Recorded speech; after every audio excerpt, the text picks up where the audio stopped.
May long-term jowa na raw itong si George. Ang problema, hindi niya raw maintindihan kung bakit panay pa rin daw ang pag-like at pag-search ng ibang babae sa social media. Siya mismo. Ha, tama? Oo, siya mismo. Kaya sa tuwing nahuhuli itong si George ng kanyang girlfriend na si Amanda, palagi na lang nauuwi sa walang katapusang pagtatalo. Yung kanilang sino na naman nilike mo? Sino na namang sinearch mo? Kaya ang depensa naman daw kasi nitong si George, hindi niya raw kasi maiwasan na mag-like o mag-heart online. Ang giit niya, ang pinipilit niyang ipaliwanag kay Amanda, hindi naman daw ibig sabihin na bet niya o hindi naman daw ibig sabihin na gusto niya yung mga napupusuan niya sa social media. Ayan hindi lang talaga mapigilan. Oo. Hindi ko mapigilan talaga, Jeff. Tsaka Aaron Hindi ko makapagpigil. Nanggigigil ako mag-like at mag-heart Kaya alamin natin talaga ang buong kwento naman. Mula sa Manila, 28 years old, itong si George. Magandang tanghali sa'yo, George. Hello, Kuya Boy. Magandang tanghali. Oo. Ano ba nangyayari sa'yo, pare? Ilang beses ka na nahuli nitong si Amanda na nagla-like, nag-heart at nagsa-search pa ng ibang mga babae at sino ba yung mga sinesearch mo? Kakilala mo ba o hindi? Maraming beses na po, Kuya Boy Tsaka kakilala ko man or hindi, ay nag-aaway talaga kami. Kasi yun nga, dahil nakikita niya pag may reactan ako ng heart or ma-search or ma-accept na babaeng friend na kakilala ko na dati.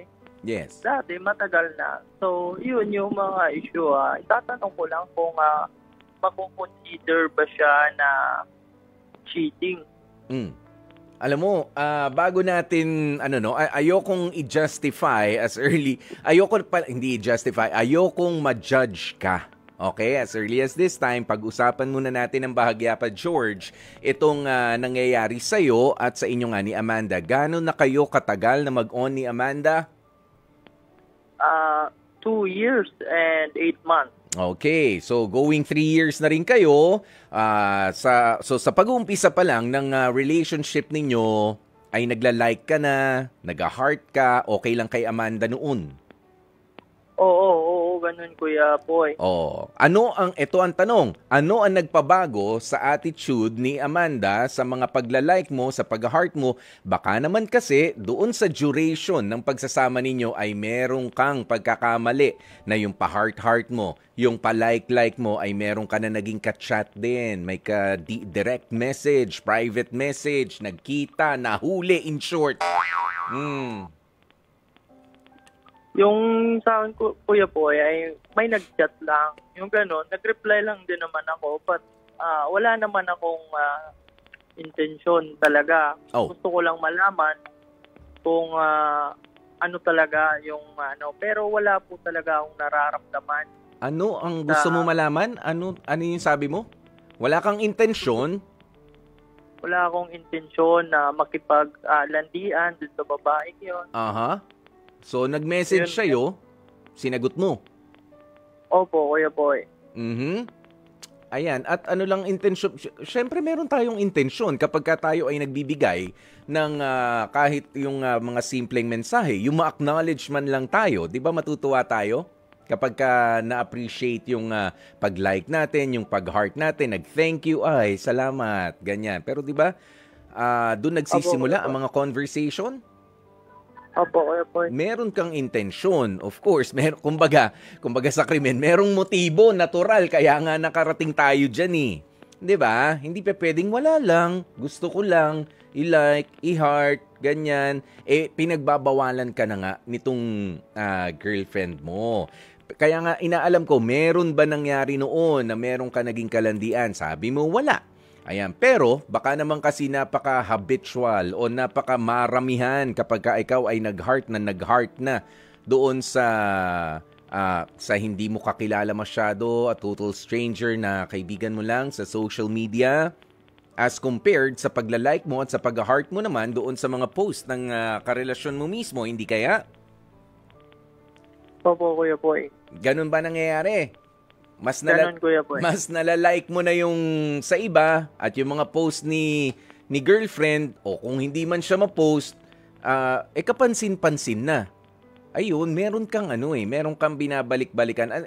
And I guess George, ang kinagagalit lang nitong si Amanda, ng girlfriend mo, ay yung more than once mo lang nilike yung mga post nila. Ha? Okay lang siguro kapag mga dati mong kakilala, once lang, ganyan, na-like na ganun. Pero siguro titignan, ang dalas mo namang i-like. Like mo ba talaga siya? Kasi may ibig sabihin yun eh. Oo, merong subtle message yun. May mababang mensahe yun. Merong kang intensyon. Ano ba talaga, George? Yung sa akin kasi, Kuya Boy, ay halimbawa, kakilala ko lang. Kasi kung ako yung nag-post or nag-minding, nag-react din naman sila. So, parang yun lang yung ginagawa ko na. Ano? Binabalik ko lang din yung, kumbaga, kung sila nag-like, nag-react, ako din yung mag-heart sa kanila. Parang ganun pa.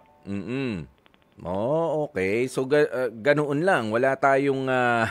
sigurado ka ha, na ganyan ang intensyon mo. Pero kasi, ang sabi mo rito sa kwento mo sa amin, hindi mo kasi mapigilan. Hindi ako naniniwala na hindi mo mapipigilan yung pag-heart, yung pagla-like. Lalo't galit na yung girlfriend mo. 'Di ba? Nandyan na. Lagi nang lagi nang, anong tawag mo dyan? Nagagalit. Lagi na nagtatampo. Sige ka pa rin. Hindi ko talaga mapigilan. Sakit yan kapag kaganyan. Ha? Pero ito, kausapin muna natin si Nadia ng Isabela. Okay, ano kaya ang kanyang astig advice o astig comment para sa iyo, George? Pakinggan natin, ha? Hello, Nadia. Yes, po. Good afternoon, Kuya po. Good afternoon. Ano ba? Good afternoon na ba? Okay lang. Kasi high noon kanina. 12:24 na. So, afternoon na rin. Okay, Nadia, ano ba ang astig comment o astig advice na may bibigay dito kay George? Ayan. Hello, George. Good afternoon to you. Bilang parang tita mo na, if ever, na ma-advise ko lang. Kasi ang mga babae, maraming insecurities yan. So, kung ako man ang sa kalagayan niya, magagalit din ako. Kasi, isipin mo, may girlfriend ka. Parang, tapos heart pa, okay lang sana kung thumbs up o something like that. Heart yun eh. May level din ba yun? Yes, sa akin in my own, oo.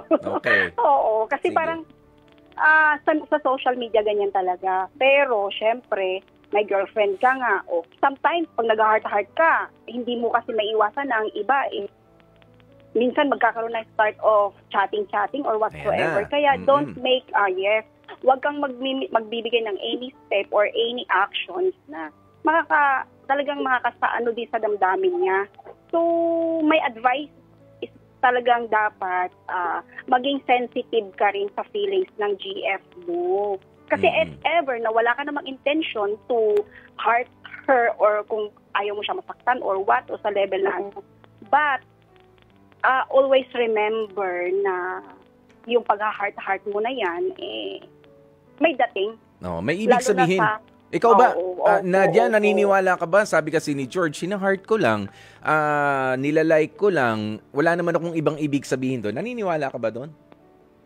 Kasi ako, of course, sa mga kaibigan... Sa akin, yes. Pagka sa kaibigan mo, magla-like ka, not necessarily dahil nag-like ka doon sa mga post ko, ilalike ko sa'yo. Magla-like back ako, ganyan. O basta ibabalik ko yung pabor. Di ba parang hindi naman. Hindi naman yata tama na ganoon. Parang sukli lang, ganyan. Ganti ko lang sa'yo kasi nilike mo ko, hinart mo ko. Yan yung ganyan. Ay naku, mapapagod ka niya, mauubos oras mo maghapon. Yes, diba? Exactly. Exactly. Kasi if you're paying attention to that, you're exactly sharing your time to that people and you're giving importance to that people. Why? Kaya doon nagagalit siya. Hindi ako nagagalit Kasi it's my experience also. Kasi it's starting na magkakaroon talaga ng... Kasi nadi-divide yung attention. Yes. Yung time nyo, you cannot treat... Okay. Oo po. Hindi mo mariregain uli yung time. Yung kasi the precious thing that you can share to a loved one is your time. Eh, nagbigay ka ng time pa dun, pa heart ka pa, o malay mo, nag-talk ka pa ng ganun, o diba? Eh, ba't parang hugot na Talaga sa hugot ka na, part Ate ng babae. Nadia? Parang hugot na hugot ka na. Nako, experience kasi. Nagiging- Ganun talaga kung nagpapayo ka. Kailangan na experience para alam mo yung feeling. Correct. Nakaka-relate.